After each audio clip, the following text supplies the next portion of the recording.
It's called Edith Finch, and it's a really fun game. I found out this game over at my grandparents' house, but it's a really fun game. All right, and I'm not gonna be talking much in this video because it's like a storyline game. It's really cool. All right, well, go ahead and listen.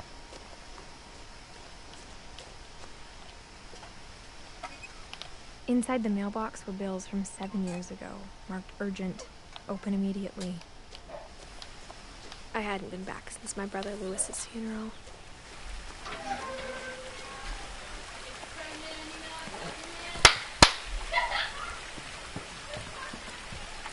In her will, my mother left me a key, but didn't tell me what it unlocked. Maybe she thought I'd know, or she thought the mystery would be enough to bring me back.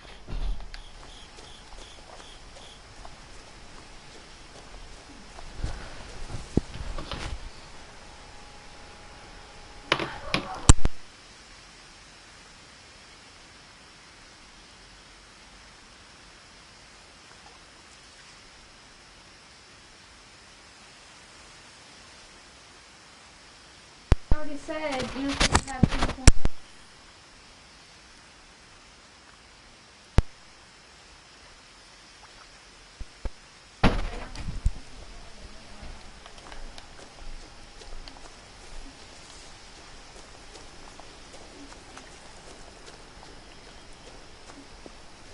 The truth is, even after I inherited the house, I never thought I'd come back to it. But now I had questions about my family that only the house knew the answers to.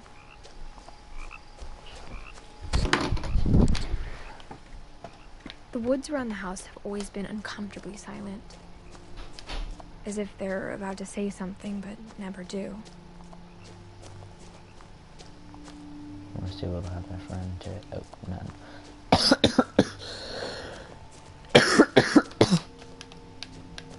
Missing.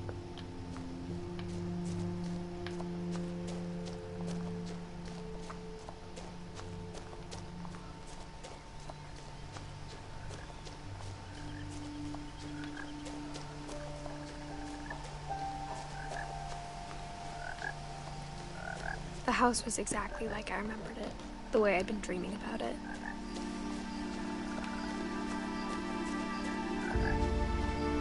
As a child, the house made me uncomfortable in a way I couldn't put into words.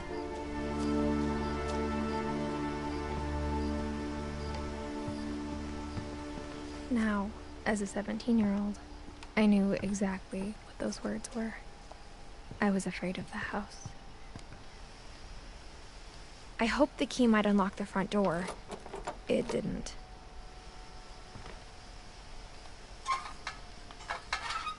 Looking in, I felt like the house itself had been waiting for me.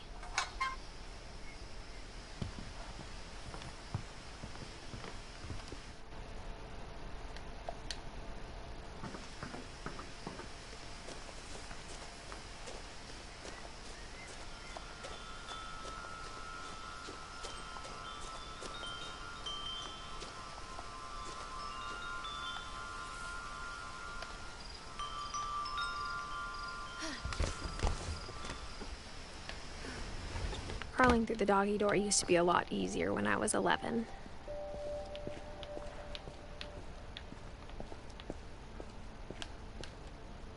The power had been turned off the night we left. For the first time in years, I felt like I was home. But instead of a family, there were just memories of one.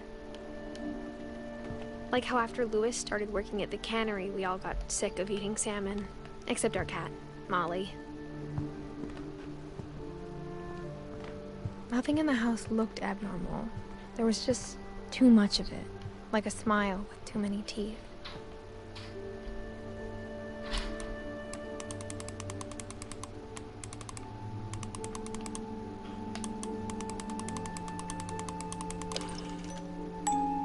Great-Grandpa Sven built a music box for Barbara, along with the rest of the house. Mom always told me to stay out of the basement, so I wasn't too surprised when the key didn't fit.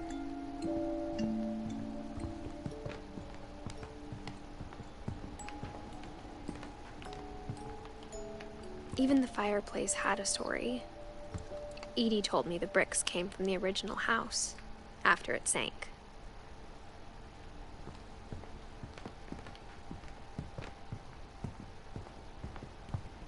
The table was still a wreck from the night we left. My mom was the only one of us who could imagine Great-Grandma Edie living in a nursing home.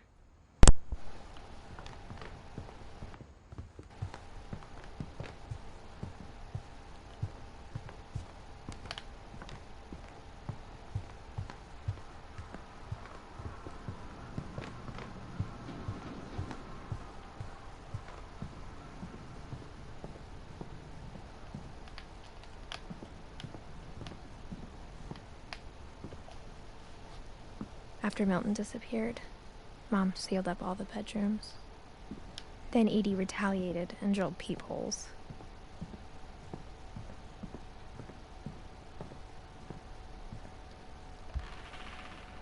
My Grandpa Sam spent 7 years sharing a room with his dead brother, Calvin.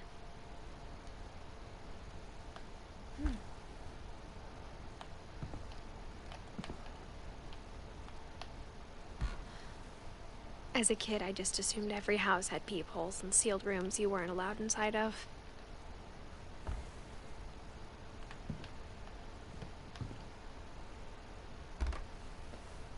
The last time I was in Edith Sr.'s room, I was 10 and she was painting my portrait.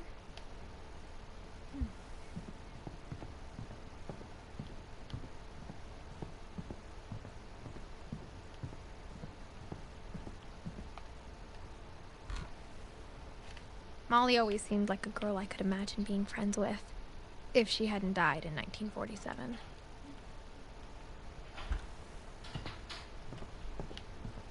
I spent a lot of time playing in Great Uncle Walter's room. Louis told me there were secret passages, but I never believed him.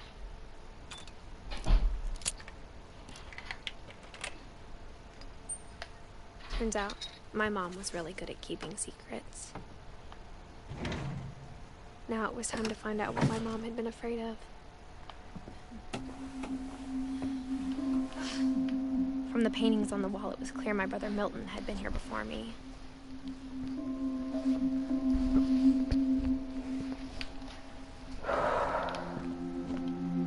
Reading this, maybe it sounds like I had a plan, but I had no idea what was behind that door.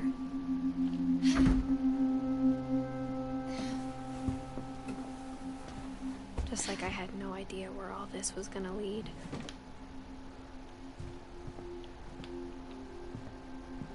I grew up looking at Molly's room through the peephole. Molly's gerbil had a tiny bedroom with its own even tinier gerbil cage.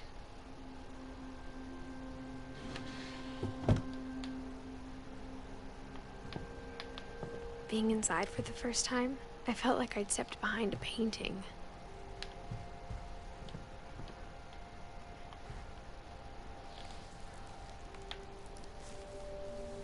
December 13th, 1947.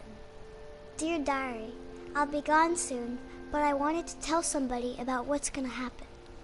It started when Mom sent me to bed without dinner.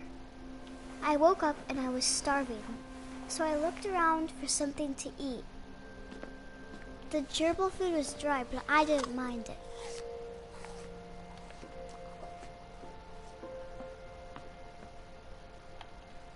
My Halloween candy was all gone. Mom, can I come out now? Sweetheart, it's late. Go to sleep.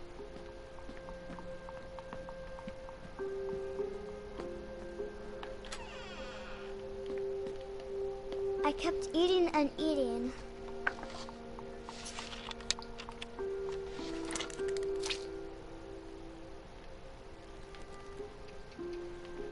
I ate a lot of things that night.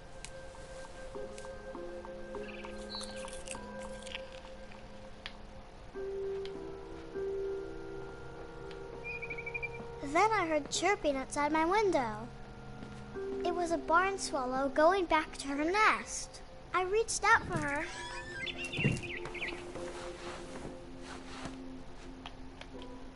And suddenly, a cat.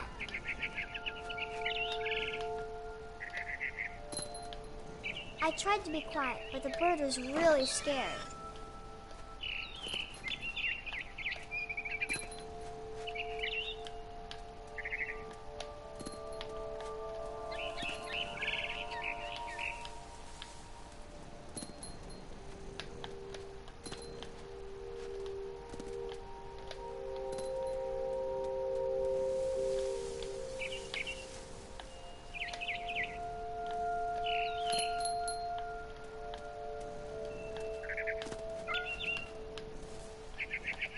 I jumped and I almost got her.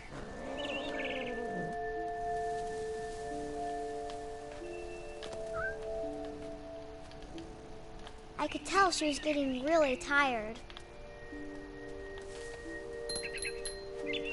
Now I was up in the big tree. I promised Dad I wouldn't climb it anymore. All I cared about was eating that mama bird. I gobbled her up. And suddenly, I was an owl. First, all I heard was the wind. Then I heard little teeth nibbling in the grass.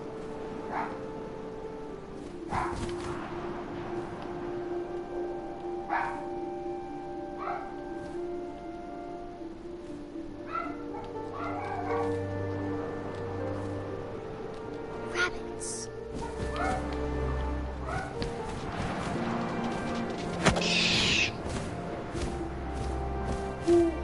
I imagined his mind through my talons. I swallowed him up, and I didn't chew one bit. Then I flew off to find something bigger.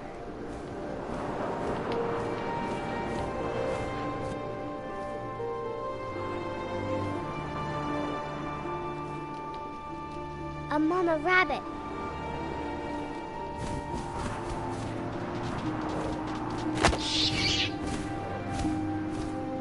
She was almost too big to carry. I started choking, but I couldn't stop eating. And suddenly, I was a shark.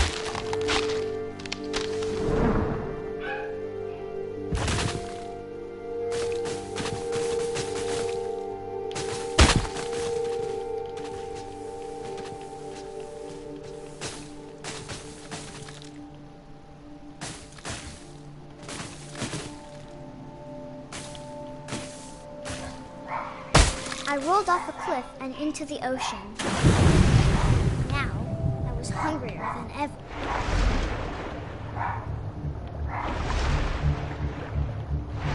I wanted fat, juicy seeds.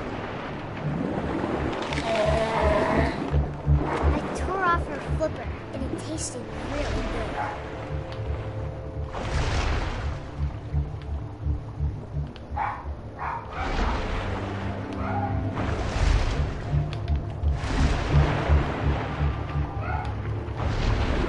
On tight. When I was so hungry, I jumped out of the water. When I opened my eyes, everything had changed.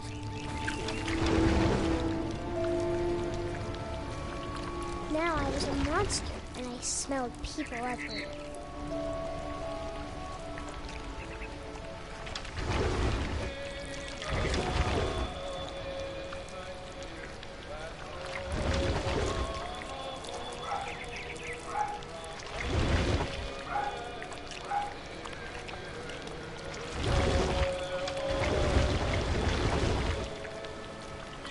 I was big, but I moved real quiet.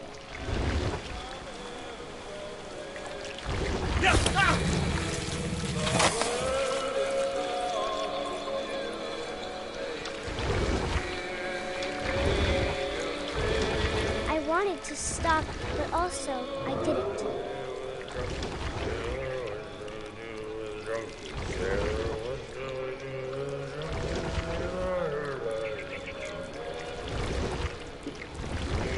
Belly with a rust. Belly with a rust.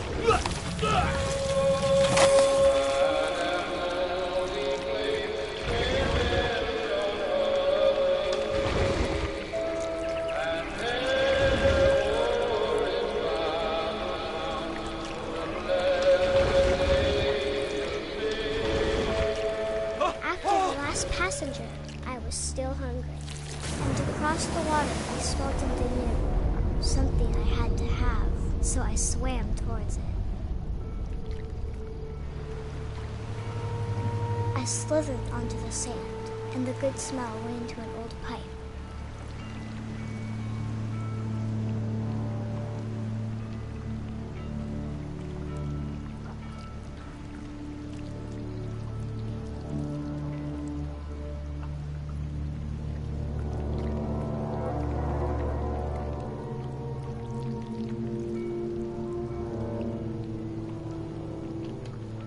I got closer and closer.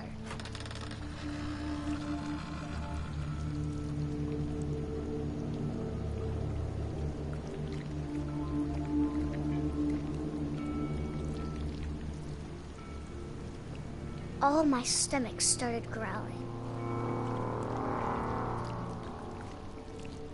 And suddenly, I was me again. I held my breath for a long time, but I couldn't hear anything. I think it's waiting for me to fall asleep. But it's not going to wait much longer. It needs to be, and we both know I will be delicious.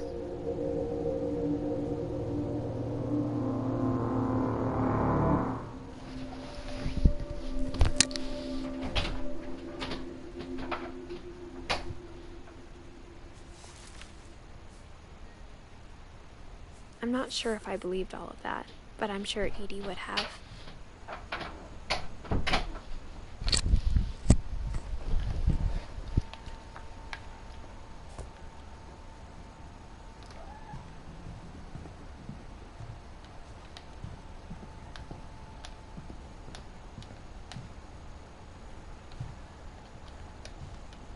Where am I supposed to go? Oh yeah.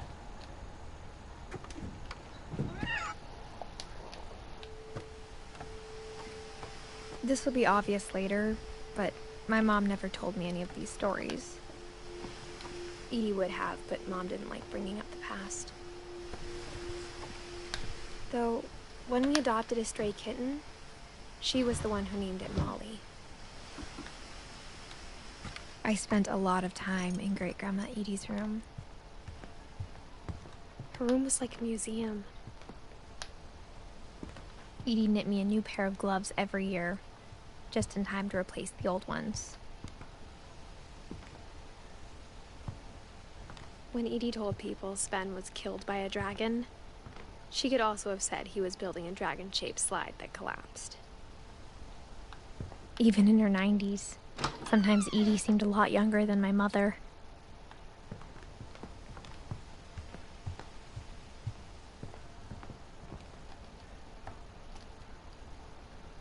For 500 years, the Finches have been famous throughout Norway for their fortune and misfortune.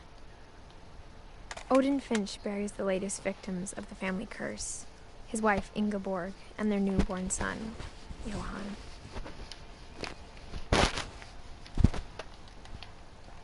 On January 7th, 1937, and his house, hoping to leave the curse behind. But 40-foot waves off the coast of Washington send the house and Odin to the bottom of the sea. Odin's daughter Edie, with husband Sven and baby Molly, step ashore on their new home, Orcas Island.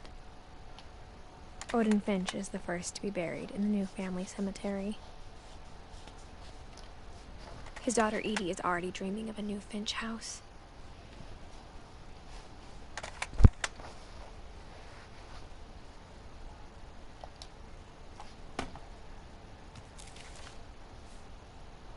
Whatever's wrong with this family, it goes back a long ways.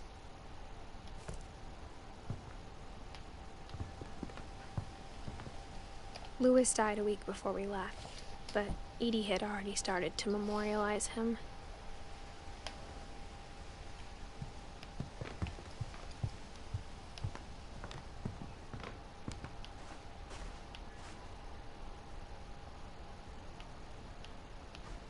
The only trace Grandpa Sam's first wife, Kay, left on the house was the pink bathroom. It was a pretty big trace.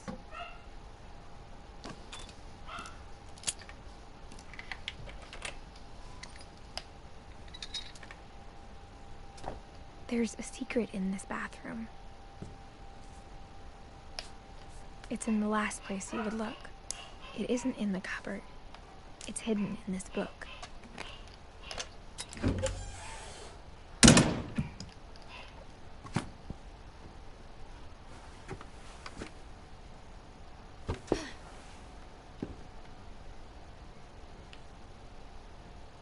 Sven gave Sam an old camera he'd refurbished. He never put it down.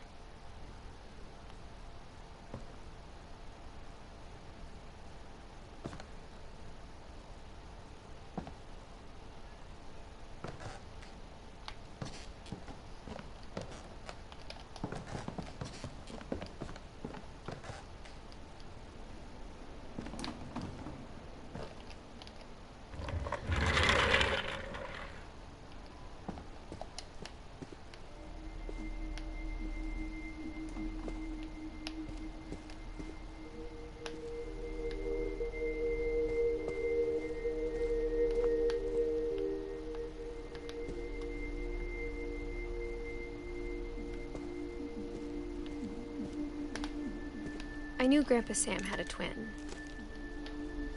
and that he never talked about him. I guess my grandpa didn't like history any more than my mom did.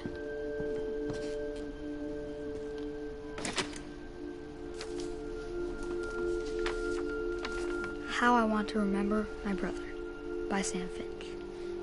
The thing I remember is that when he made up his mind, that was it. My brother said he'd die before he ate another mushroom, and he did. At Barbara's funeral, we swore we'd never be afraid again, and he wasn't. I think Calvin always wanted to fly. This always turns my stomach. Sam! Calvin! Dinner's ready! Coming! But that day, he finally made up his mind to do it. I told him going around was impossible. Maybe if I hadn't said that.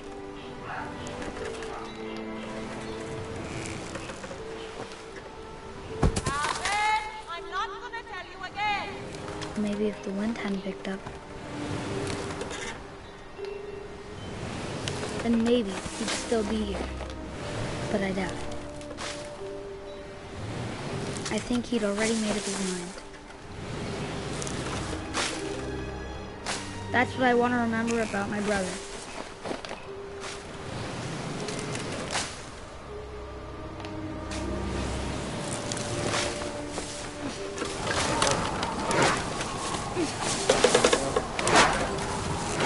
That's the day he made up his mind to fly.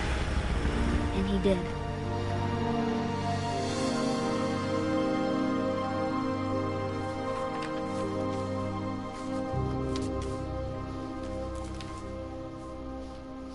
Calvin's story felt strangely familiar. When I was younger, I remember trying to do the exact same thing.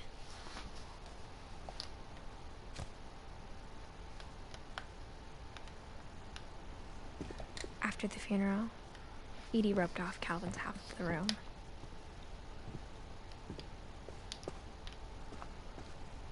Mom said Grandpa Sam enlisted at 18 and never set foot in the room again.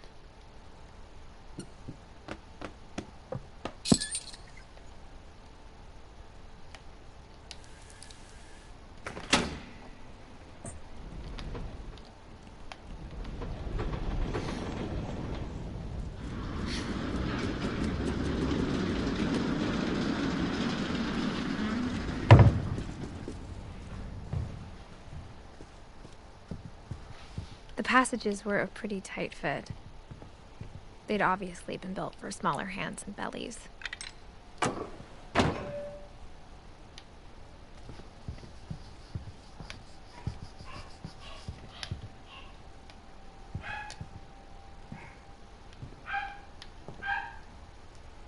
Whenever people ask me about my family, the first thing they always want to know about is Barbara.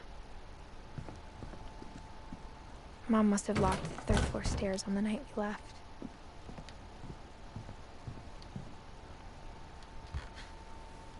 Barbara was a child star for 2 years, until America grew out of it. Edie's father, Odin, built the original house.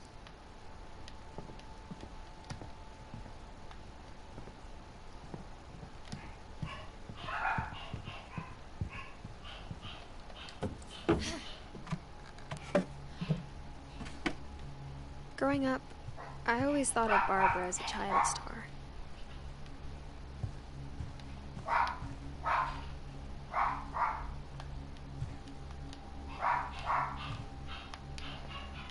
I never thought about how hard it must have been for her. Of all the stories people wrote about Barbara's death, I'm surprised Edie saved this one.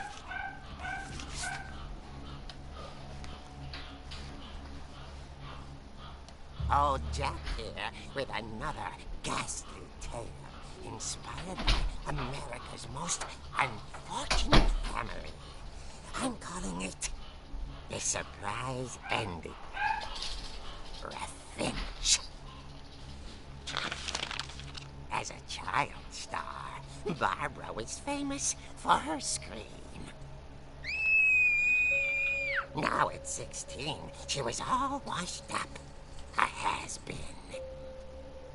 But in a lucky break, she'd been asked to perform her signature scream at a local convention for monster movie fans. It was just the boost her career needed. Unfortunately, her scream hadn't aged well. Getting better. I think you just need the right motivation.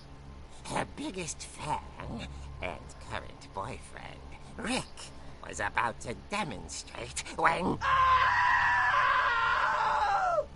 Now that was a great scream. It was Barbara's father, Sven. He'd slipped into a table saw and had to be rushed to the emergency room. So Barbara got stuck babysitting her youngest brother, Walter. Her convention comeback was cancelled. Okay, I'm hearing frustration, but I'm not hearing terror. What if I tried... A gang of hoodlums in Halloween masks have been terrorizing Orcas Island tonight. Police are urging residents to... That came from the basement. You're right! Also, I loved your delivery on that. Why is your basement door locked? Because my dad likes making puzzles and secret passages. There's a key hidden in the music box. The secret is to keep winding and winding until finally the key pops out. Thanks, babe. I'll be back in a sec. 20 minutes later, Rick hadn't returned. So Barbara went to look for him, right on cue. She reached for the music box. And as she wound the key, she listened for Rick, but the house was silent.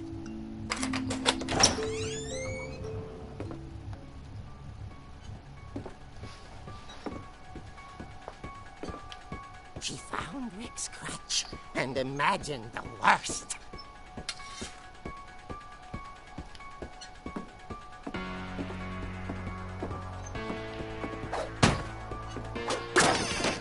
The gang's leader is the infamous Hookman killer, Dr. Carl Hamill, who impaled and then ate his family 10 years ago tonight.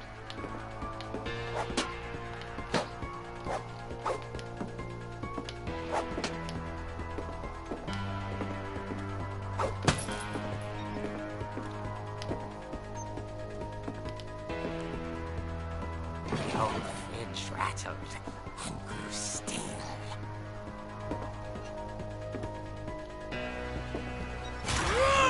Oh dear! Oh! Rick? Barb, relax. I was just trying to scare you to help you find your scream. Well, I'm not scared, Rick. I'm furious. Then act furious. All I'm getting from you now is that you're hurt and confused and you're... She threw him out, but she kept a little something to remember him by. Barb, have you seen my other crutch? And she was still holding it when she fell asleep watching the late picture show. Hours later... Barbara! Walter, what's going on up there? Ah! Okay, I'm coming up, but if this is a trick, you're dead, Walter.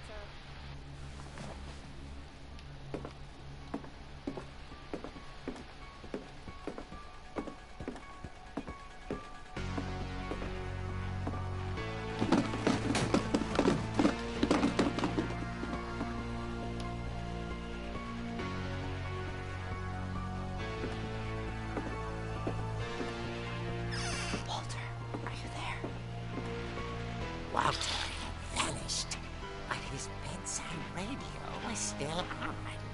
Orcas Island police describe the man as 6 feet tall, with a steel hook for a hand. Residents are urged to lock all doors and windows and notify the police of any suspicious activity. Barbara turned, saw the hook man, and was speechless. He was quite smashing.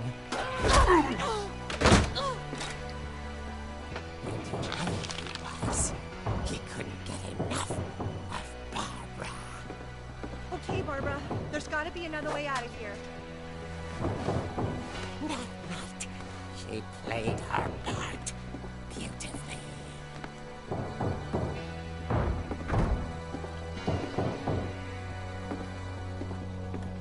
Molly's door hadn't been opened in years.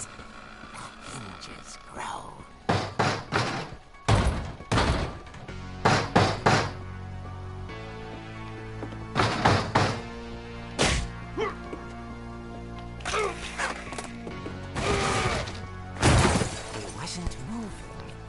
She sensed the story might not be over yet.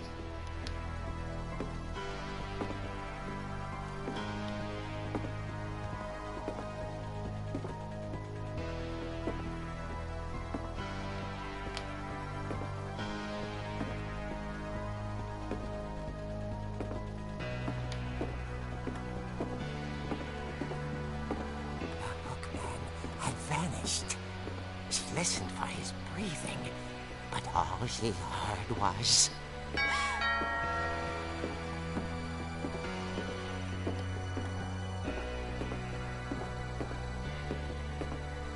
At the door, she heard whispering.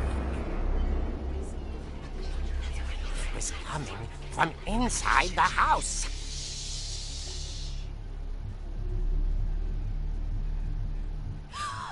Oh dear.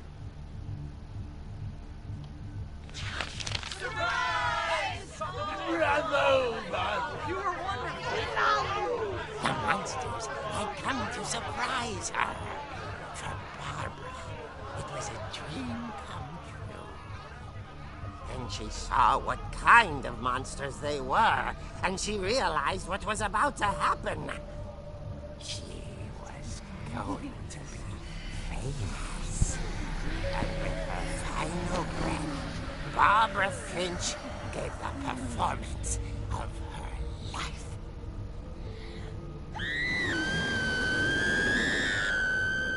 I wasn't there myself, but I hear Barbara was magnificent. Poor girl. She had a taste for stardom. But unfortunately, so did her fans. Of course, the police blamed it all on poor Rick, who disappeared the same night. And little Walter, hiding under his bed the whole time. He took it all pretty hard, but that's another story. As for Barbara, tucked inside the music box is all they ever found of her. Her ear. Now that's what I call a real eerie tale.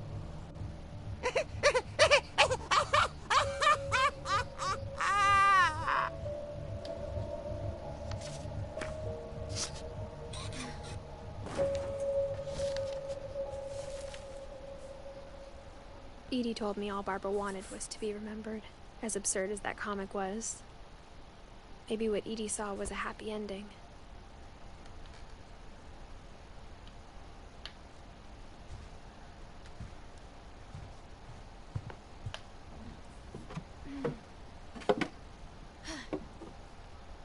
I guess now I know why Mom didn't like me playing with the music box.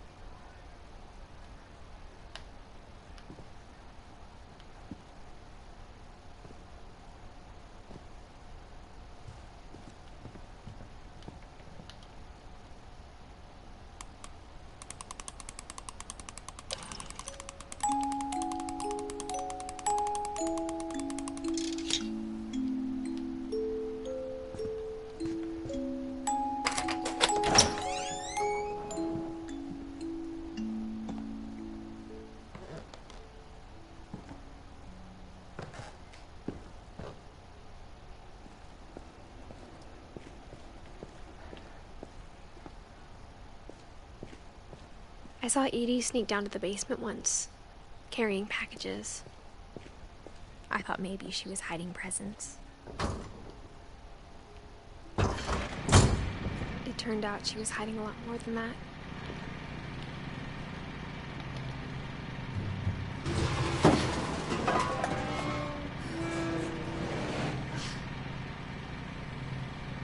I remember asking Mom once about where Walter had gone. She said after Barbara died, he got as far away as he could. If there's a pattern in all these stories, I think it's that none of us has gotten very far.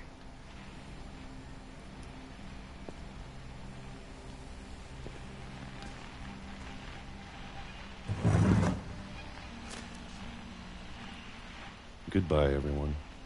I can't believe I've been down here for 30 years. On that first day, after the shaking started, I didn't think I'd survive a week.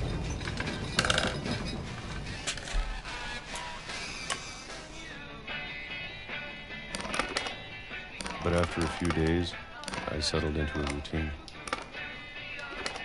That's what kept me sane. Having a schedule, living for today. I always expected to be dead tomorrow. But if you wait long enough, you get used to anything.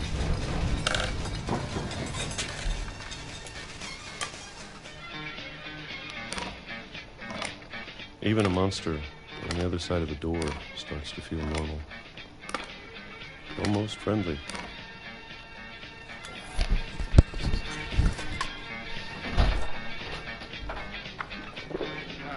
And then one day, everything just stopped.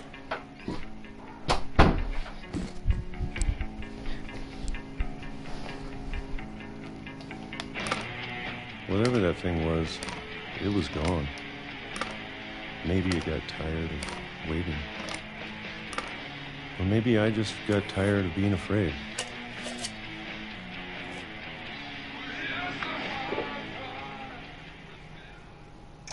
It's been a week now, the longest in 30 years. I'm done waiting.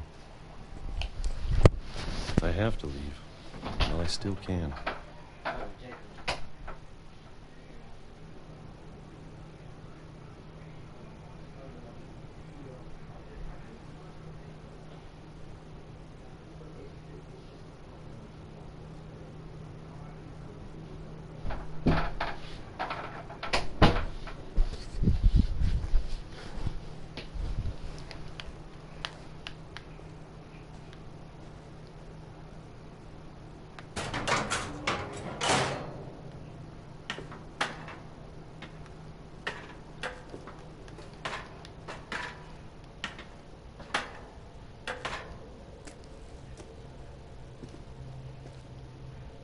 I know it's out there, somewhere. Whatever killed Barbara and Molly and Calvin.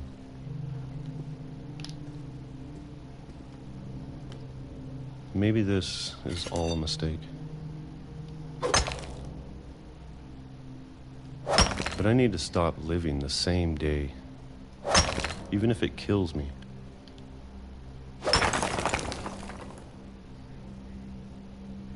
Whatever's out there, I want you to know I'm ready for it. I'm going to appreciate all of it. I don't mind if I only have a year left. Or a month. Or a single week. I'd be happy with one more day. I can already imagine the sun on my face.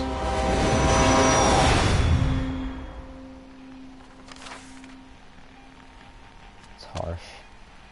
It's a pretty bad death. Walter died when I was 6. I can't believe my mom never told me he was down here. I'm sure my mom was trying to protect me.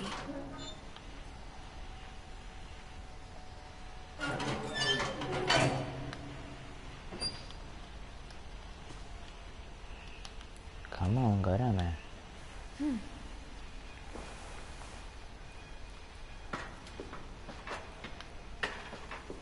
Maybe she was afraid I'd end up like Walter. But if she never told me about an uncle under the house, I can only imagine what else she was hiding. I don't want to make the same mistakes she made. Trying to bury something that's still alive.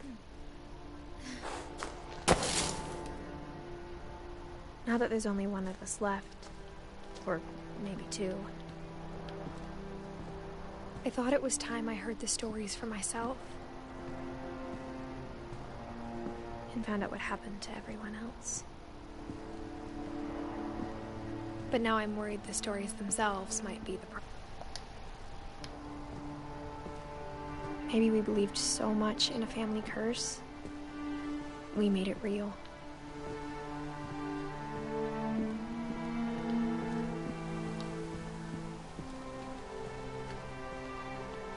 I don't know if I should even be writing this.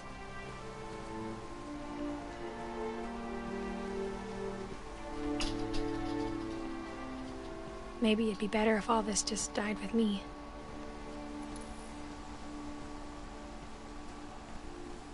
But I thought you should know about your family.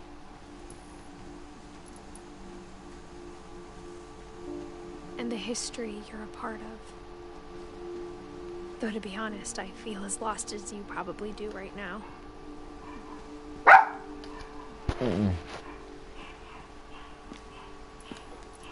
I think the people in these stories believed them, for what that's worth.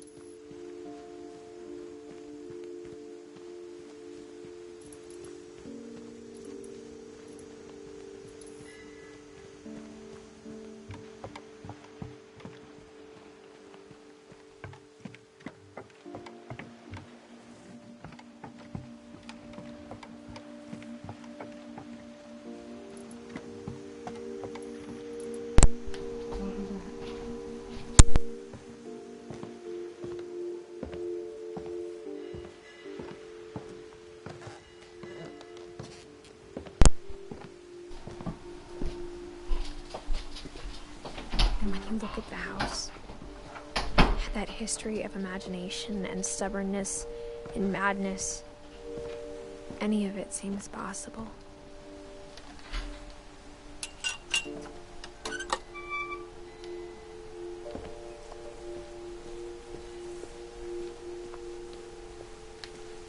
I think we've been surrounded by death for so long, we've just gotten used to it. What kind of family finishes building a cemetery before starting the house?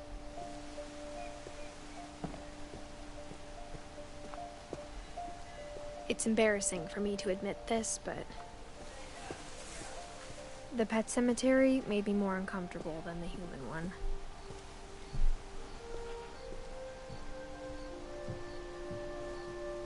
Three of the gerbils were mine, and 2 had been my fault. Sven built the house, but it was Edith who designed the cemetery.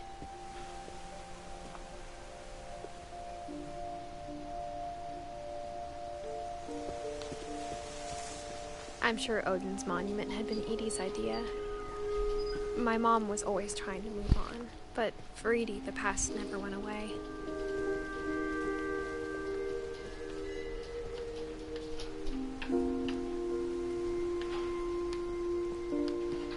She could see it poking out of the water at low tide.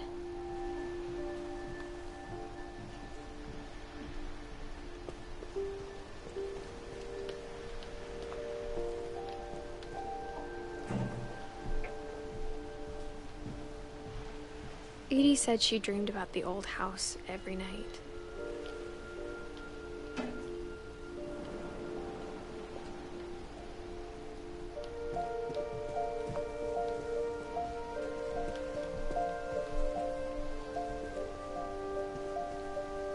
Edie's side was always easier for me to understand. But the older I get, the more I can see where my mom was coming from. Her dad had been pretty strict, but it wasn't enough to save her brothers. She was just trying to do better. She lost 2 of her brothers, just like I did. I get why she tried so hard to protect us.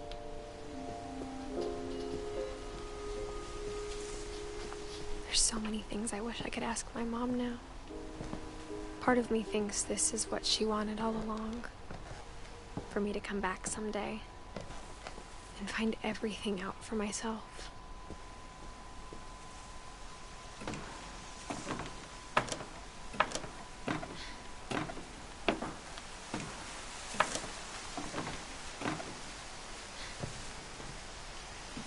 But looking back on it now, if she told me there was going to be so much climbing, I never would have come when I was 22 weeks pregnant.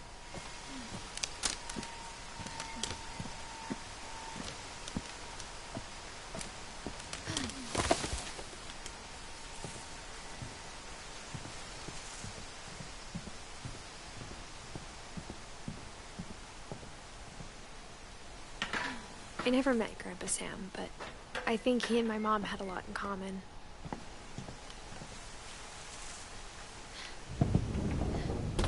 They were both pretty intense.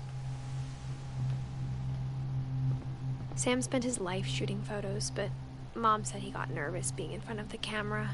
I guess we're all afraid of something.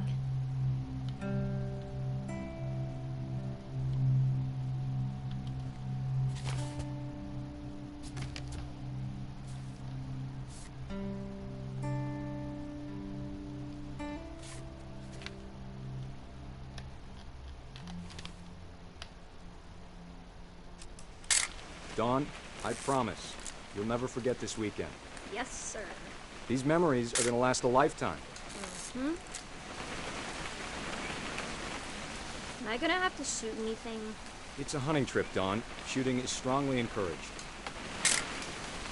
Shouldn't we be leaving? Just want to get a shot of you, Dawn, then we can take off.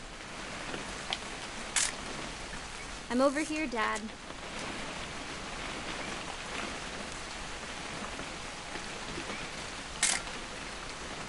Quite.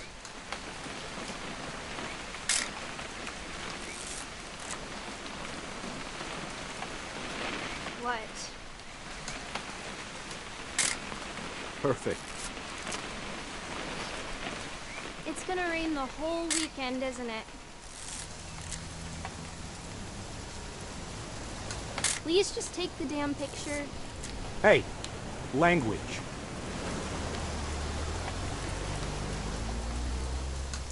I will never forget this weekend, Dad. That's the spirit. Okay, got it. I'm gonna take some pictures, okay? Just be careful. The camera's older than you are.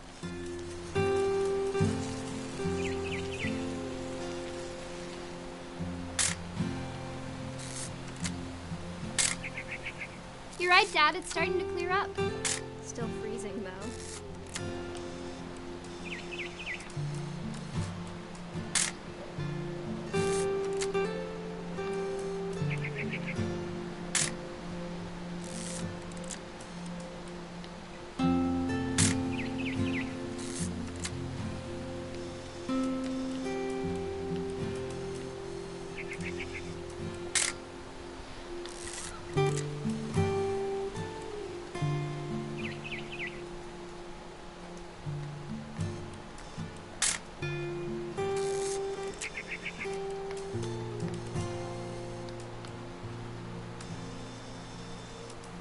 Definitely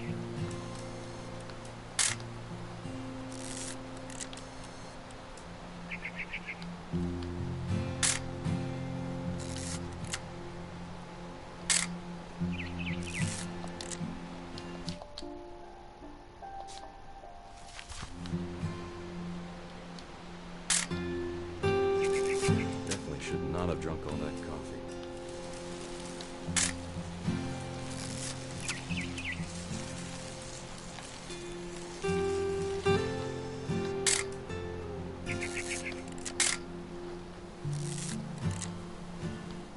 Nothing quite like being outside.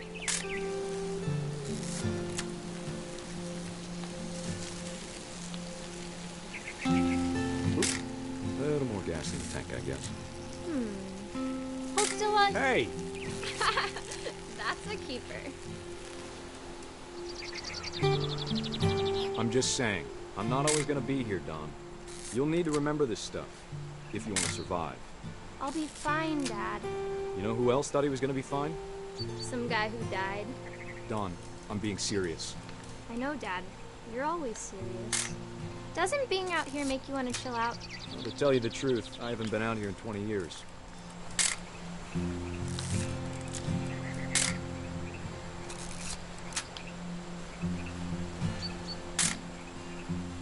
Last time I was with my brother Calvin. Man, that was a great trip. Don, don't you think you could find something more interesting to photograph? Your grandpa Sven taught us how to fish, how to build a fire. We found an old logging trail. There were deer everywhere. I bet if I could remember where that trail was, we'd spot a buck for you in no time. Give me a minute to check the map. That's pretty.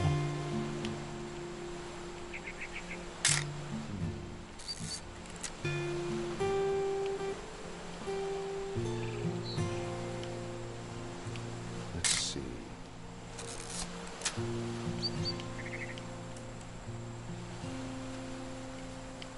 Maybe.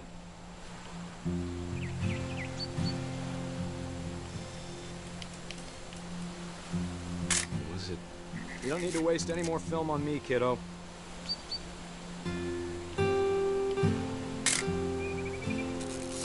Could have been.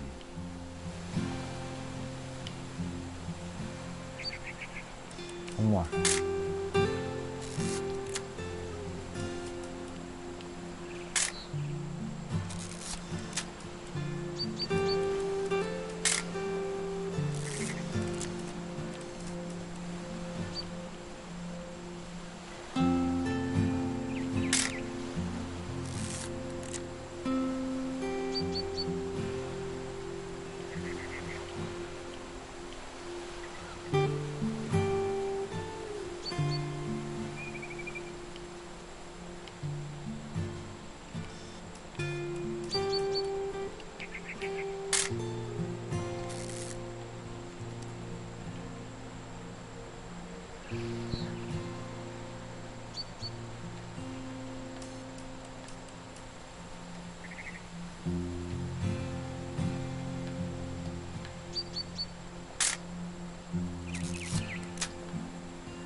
Don. That's pretty. Before you take the shot, let me get a picture of it.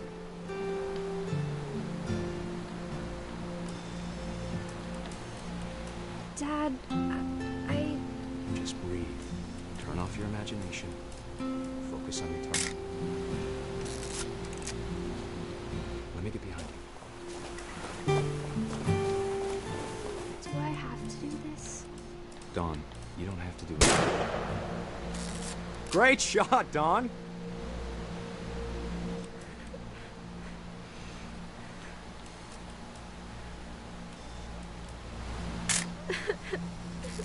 I'm proud of you, Dawn. Always remember that, okay?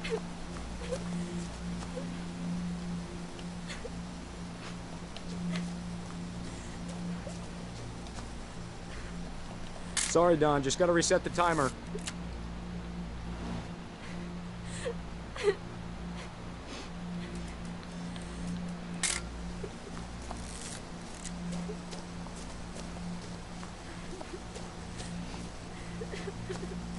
Dad, it's twitching.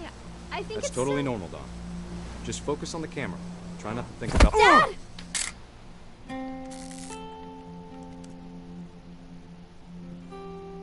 Oh, crap.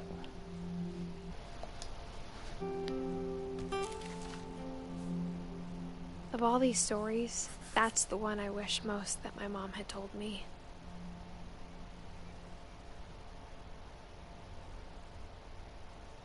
Bro, that's sad. Oh my god, I wish I didn't read that.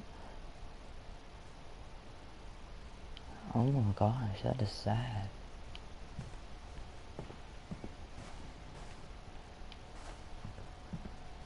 That's like, oh my god, that's... I can't imagine that in real life. That's terrible. Instead of hiding from death, Sam seemed to go out of his way to meet it.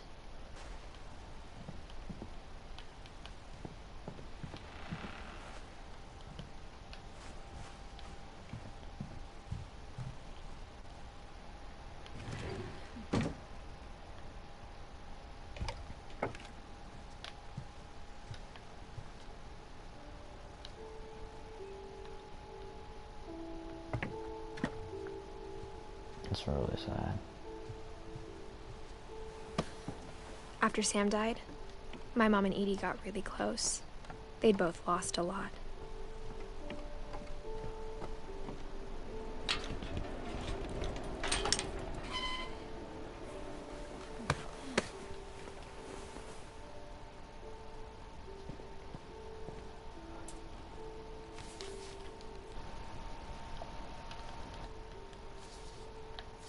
Dear Kay, do you remember the way Gregory used to laugh when he thought he was alone?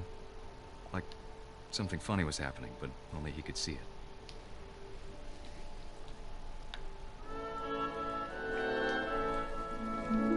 I think he saw things the rest of us don't.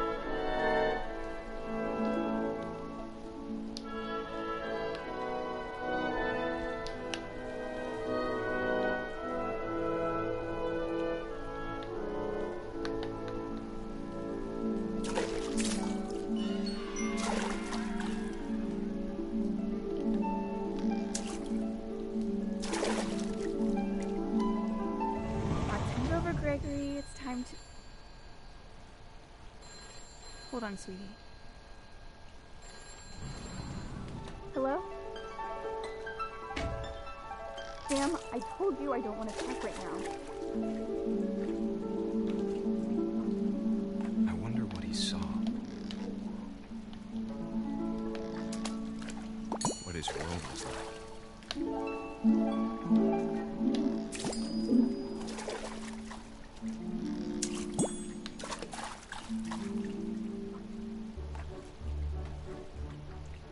Reminded me so much of Calvin.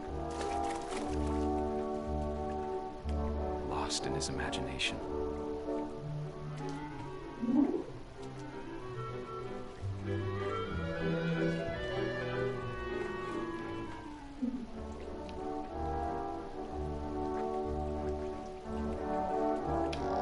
Whatever it was he saw.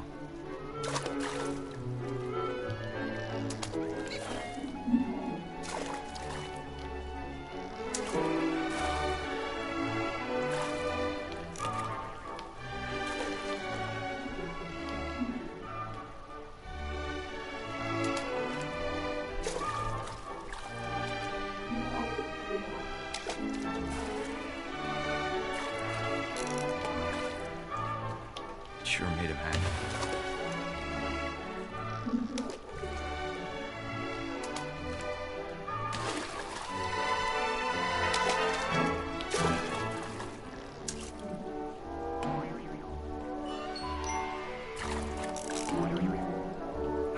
silly it sounds.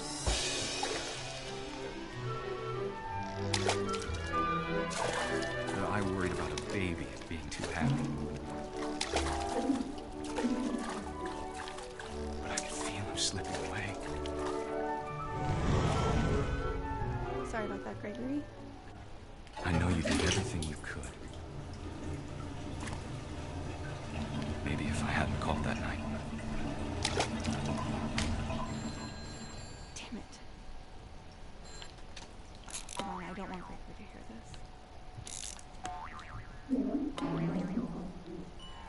I wish you could have told us. Oh no, wait, no. No.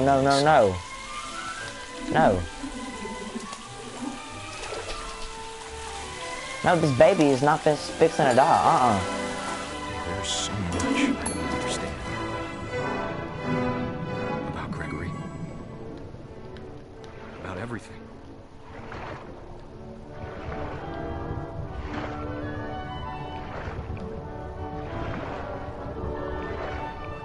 But I know what happened wasn't your fault.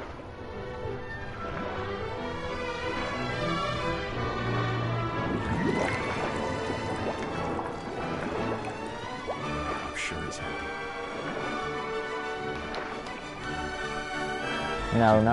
Wait! Be happy too. Good luck, Kay. Love, Sam. Holy crap. Bro, these are some horrific deaths. What the crap, man?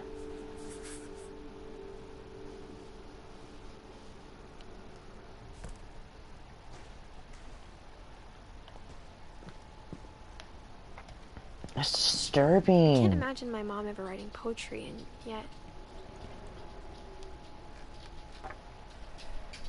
A poem for Gus, who always said the wedding was a bad idea.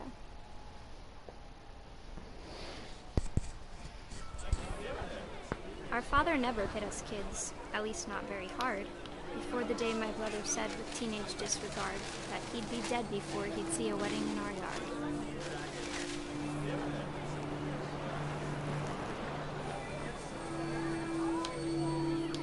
My father made him come, of course, but Gus stood far apart, just flew his kite and bottled up the storm inside his heart.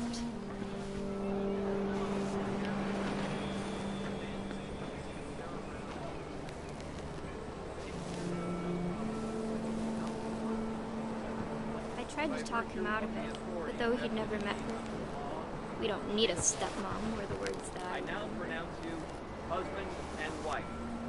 You may kiss the bride.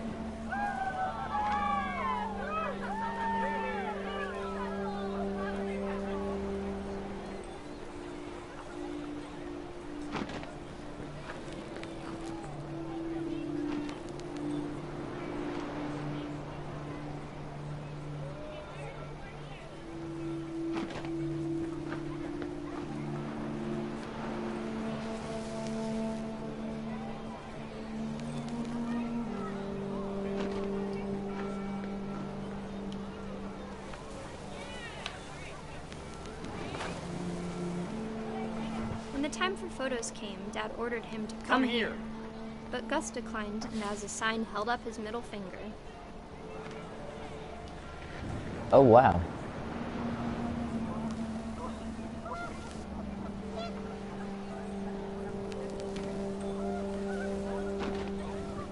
The wind picked up, and panicked geese appeared and quickly went. But all the humans did that day was go inside the tent.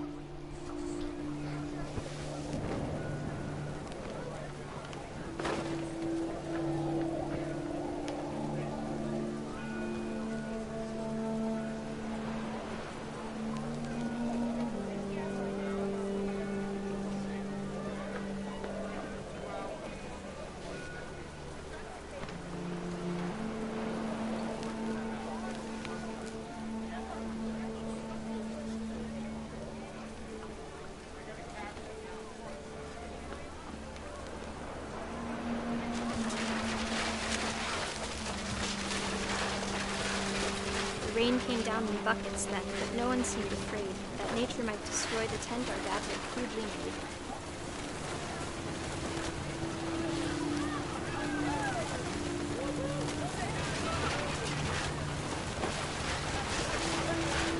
thunder sounded much too close and full of angry power. But all my father said to this was, "Make the music louder."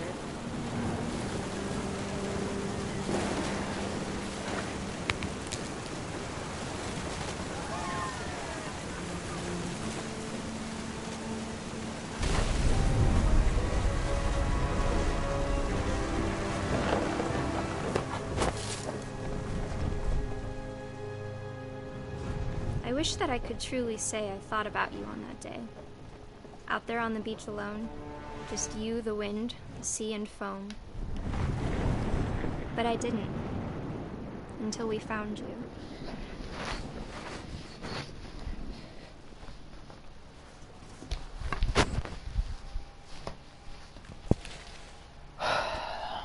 She never told Terrible. me about him, but Mom told me once if I was a boy, they were going to name me Gus.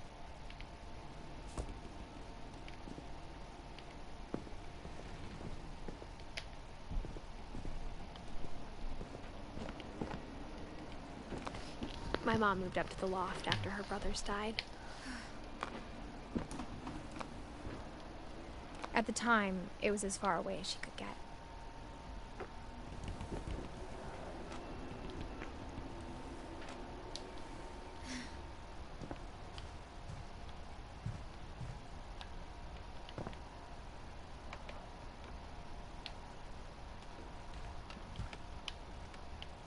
She spent a summer building houses in Calcutta, where she met my dad, Sanjay.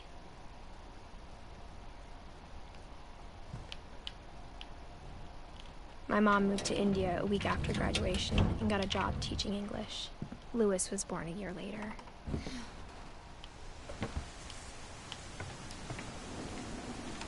When my dad died, I don't think Mom knew where else to go. I'm sure Edie was happy to have her back.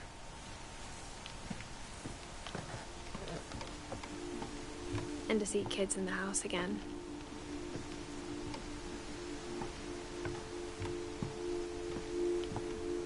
The house had to get a little bigger, but Edie was used to that. And for a while, things were good. Almost normal, but it didn't last.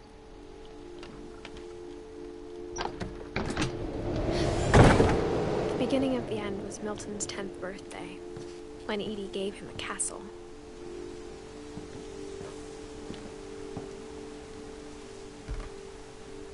After Milton disappeared, the only thing he left behind was a room full of paintings.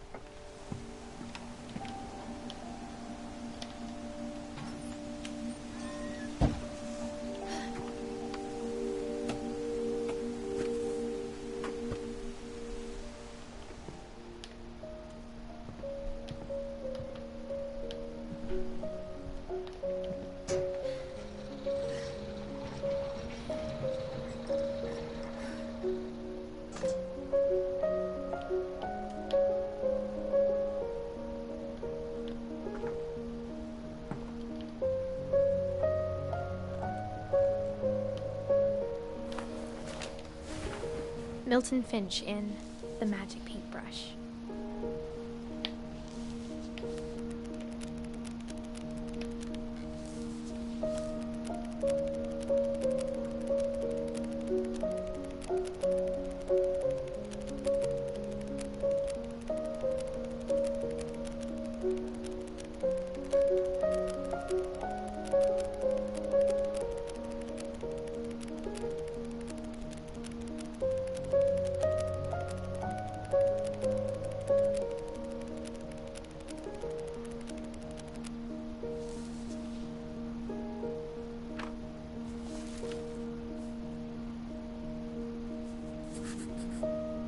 I was 4 when Milton disappeared.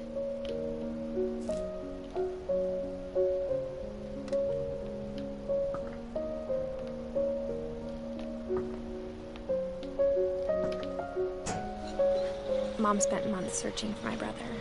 Then she sealed the doors.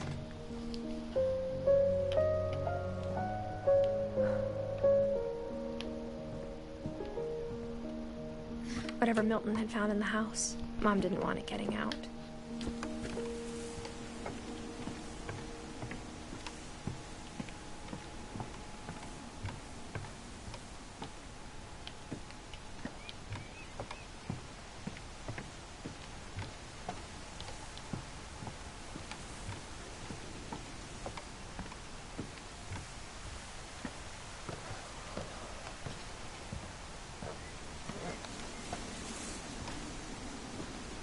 Mom definitely blamed Edie, but I think Louis blamed himself.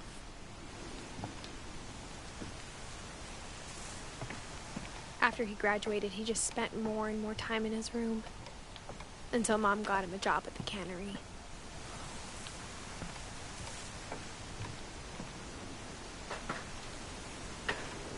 There's a boat we're in.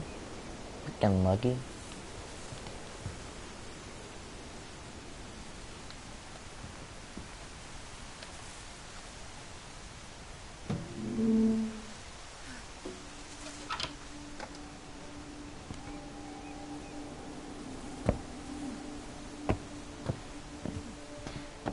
Louis's room smelled very, very familiar. That part of him lived on.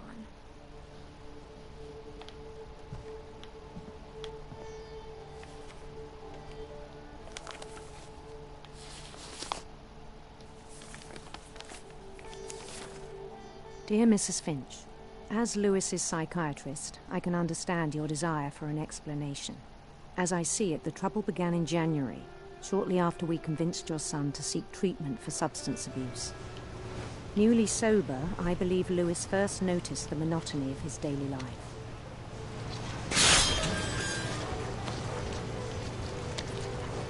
He kept working at the cannery, but he withdrew part of himself. In our sessions, I saw the same behavior. His mind began to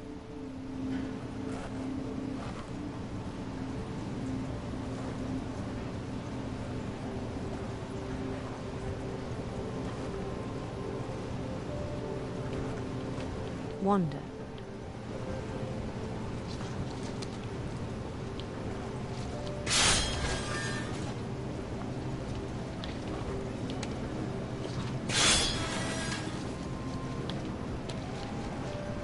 I asked him to describe it. He said he started small.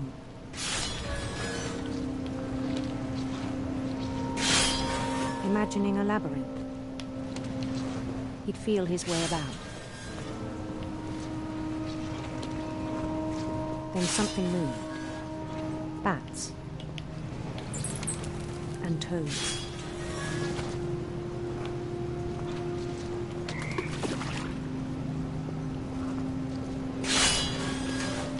And things that have not names.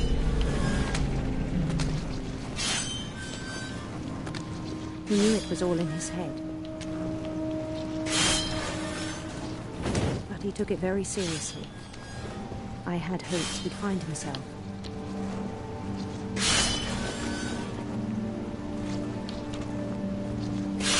But he found something more.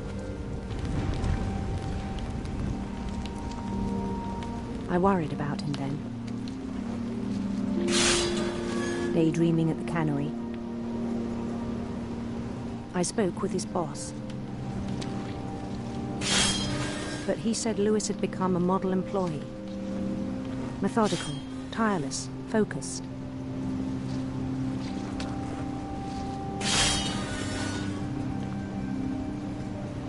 Like a whole new Louis. So I let him go on.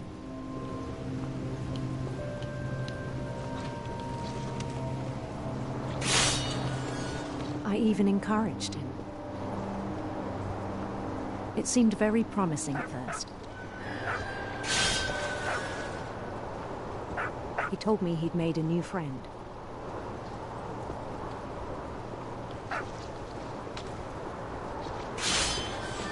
On the edge of a city he named Louis Topia. He built the city up slowly, brick by brick. Then he made musicians.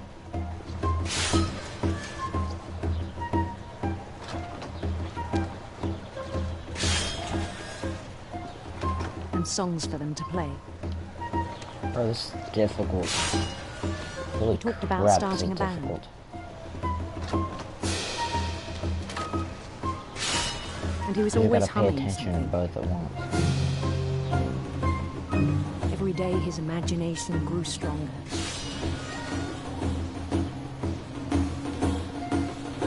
He no longer spoke at the cannery, but his chopping was as reliable as ever.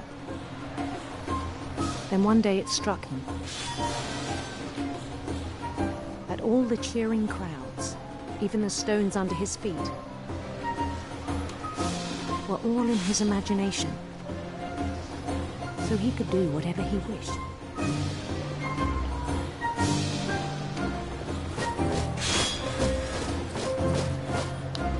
He held an election for mayor, and he won. They begged him to stay, but his mind was already wandering. It became a game for him. Oh, that was, more. Now I gotta sail a ship. He'd conquer a city, then immediately push on. New Louisville. This St. is Louis. difficult. He started drifting away from our reality. I can't hit anything.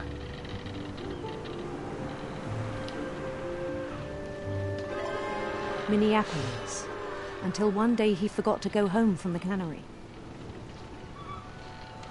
Even as his mother pleaded with him, Oh, thank Heart of God. Louis kept sailing on.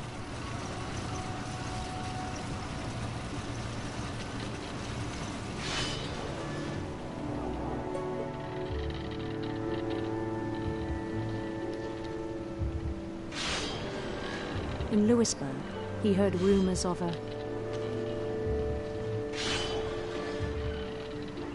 handsome queen.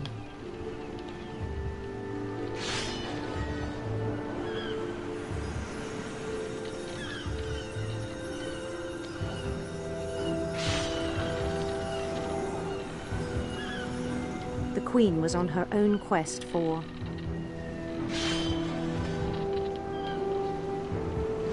radiant rainbows.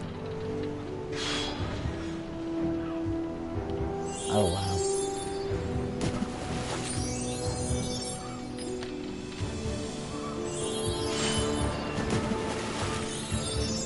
Oh my goodness. This Followed is the sound of difficult. her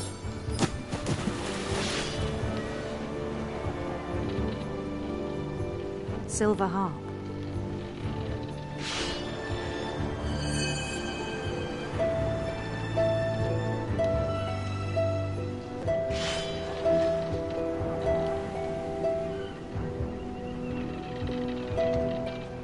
His chase led him to a golden palace east of the sun and west of the moon. Oh shoot, wow. I so forgot to Even do the then, fish. his logic remained sound.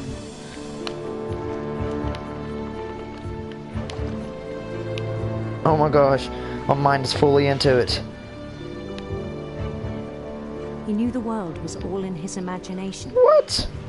How am I supposed to... This is gay!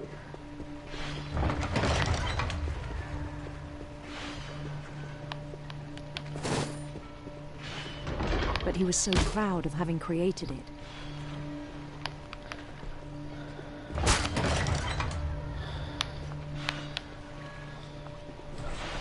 In I have his to own keep eyes, chopping fish he'd or else I'll become lose. something greater than a king. So much hard.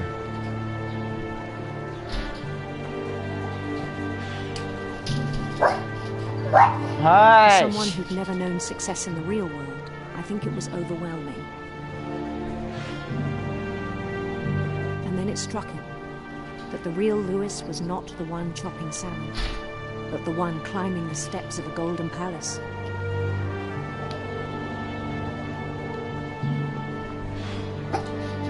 Shut up. My imagination is as real as my body, he told me.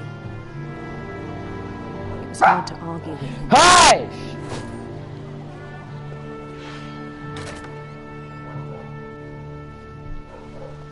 Ah. Do I get to quit the chopping fish? If I do, I'm so glad. That was Began to forget the horrible. world. Terrible.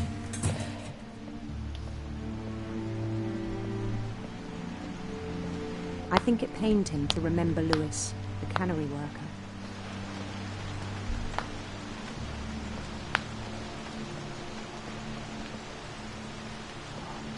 I'm literally out of my mind. He began to despise the man with a royal contempt.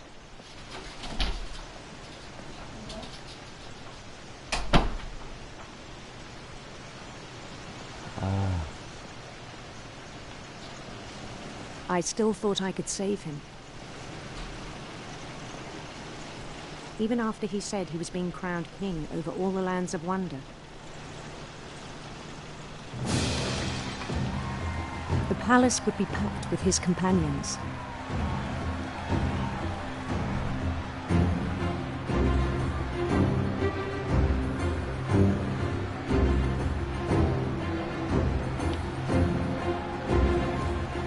Including the wise Calico who had insisted on inviting him.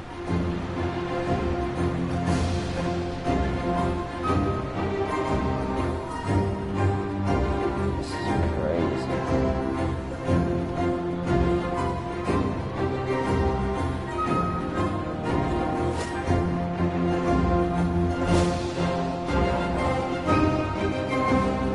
His queen waited, holding his crown.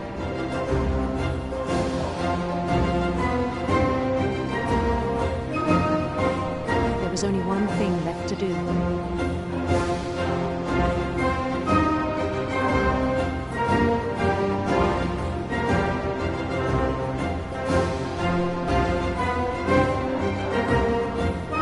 Bend down his head. Nope. I'm good. Nope. Yep, he's gonna die. Yep. Say gets chopped off. Bet. And the rest I think you know. Yep. Mrs. Finch, your son was a kind man who will be missed by all of us who knew him.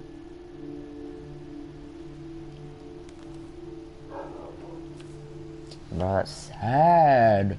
Why are they so painful deaths? My brother was really cool. I wish you could have met him.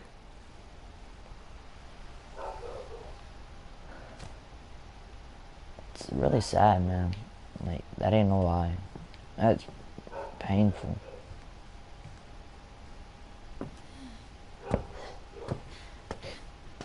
It's like...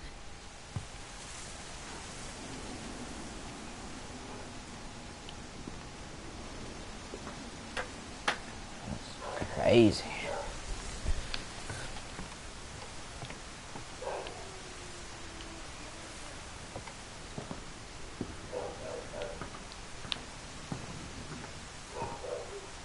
So what do I do now?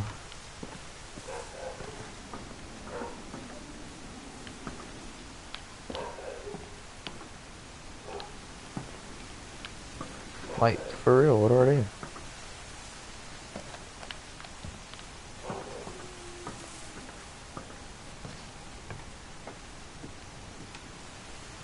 Oh.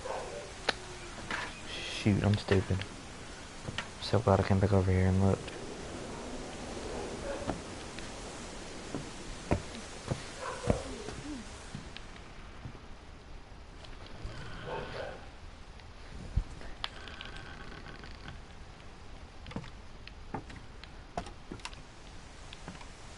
On the way back from Lewis's funeral, my mom told me to start packing.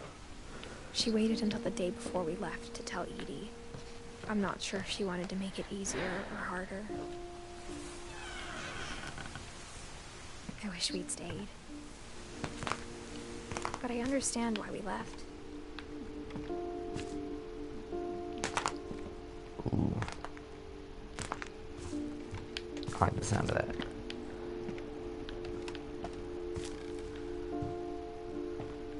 My mom ended up leaving everything behind. What happened that night had been coming for a long time. Maybe it should have come sooner. Edith. Oh shoot, that's me. Oh, that's me, guys. That's me. I'm Edith. But it had to end one way or another. All that's left now is to tell you about that last night.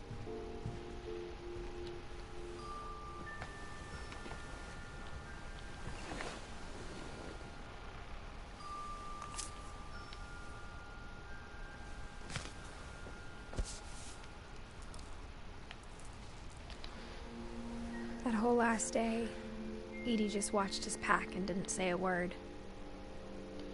Until supper, when she raised her glass and said, "To our final night together, and all our final nights apart." Grandma, you know what I said about alcohol. Some of your medications are very Edith, specific. I left a present for you in the hallway. Why don't you go open it? The grown-ups have to argue now. I'm sorry, you're right. We're all leaving tomorrow. Let's just enjoy our last... I'm not leaving. Edith, you're excused.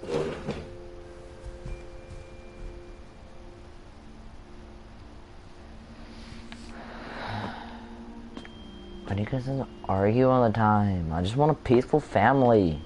The power had been shut off that morning, but Edie always had plenty of candles. When my mom sealed the library, I don't think she knew about the other entrance. Oh, wow. Or that Edie had a key to it. Now I have to go all the way downstairs and go inside the library. It's one place I haven't been yet. It's the library. That thing you're afraid of isn't going to end when you leave the house. Edith has a right to know these stories. My children are dead because of your stories. I think it's best if Edith and I leave tonight. We'll have the nursing home send a van for you in the morning. Okay?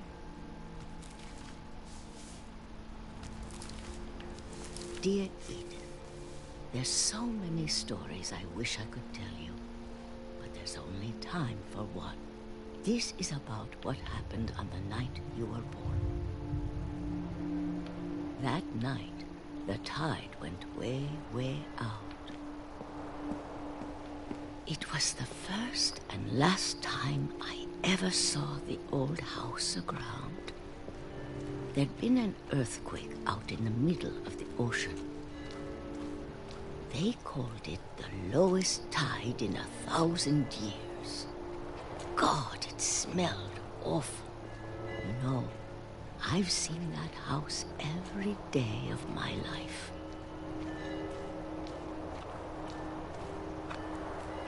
But I never thought I'd go back to it. When the fog rolled in, I lost my way.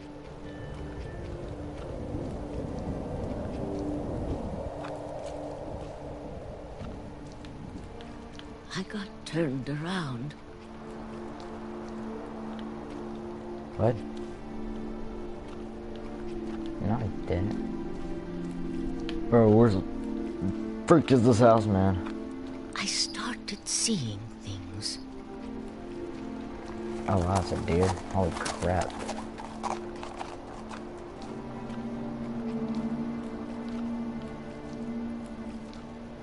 Things I'd forgotten had ever existed. What? I'm not even moving anywhere. Where's this house? Oh. But when I saw them, they felt like old friends. Oh, is it? I'm out of the house. That night, I am. A lot of things came back to me. Or maybe I came back to them.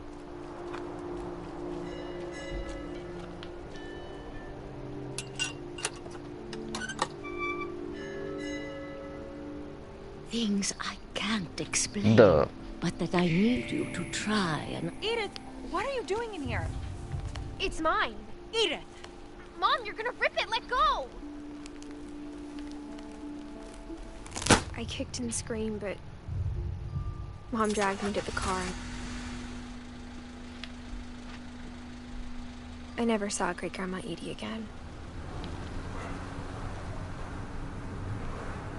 The next morning, the van came to pick her up, but she was already gone. She's in the After library. that, we moved around a lot. Bro, she's in the library? Hold up, I have a feeling she's in the library. We I've both never tried played to this make the game best of before, it. What?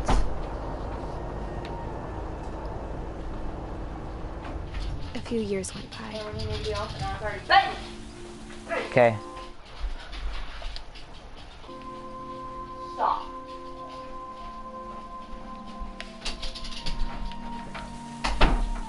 My mom didn't like to talk about it. But she started getting sick a lot. The rest happened pretty quickly.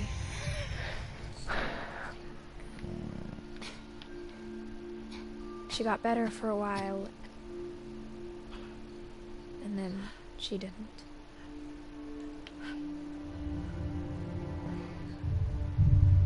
And then I was alone.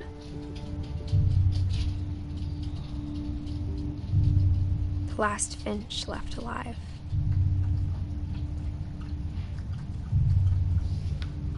Until I found out about you. I'm still not sure what to tell you about all this. If we lived forever, maybe we'd have time to understand things. But as it is, I think the best we can do is try to open our eyes. And appreciate how strange and brief all of this is. This journal was supposed to be for you. But now I hope you'll never see it. I just want to meet you and tell you all these stories myself. Oh, dang, that's bright. But I guess if you're reading this now, things didn't work out that way.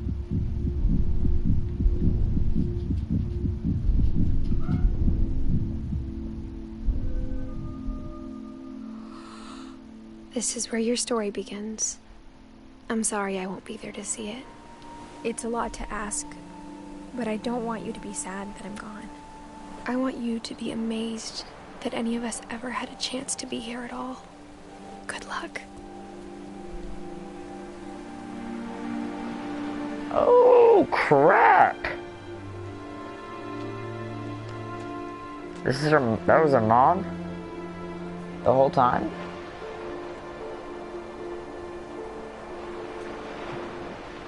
Oh wow, he lives in the house again?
This is the rock wall.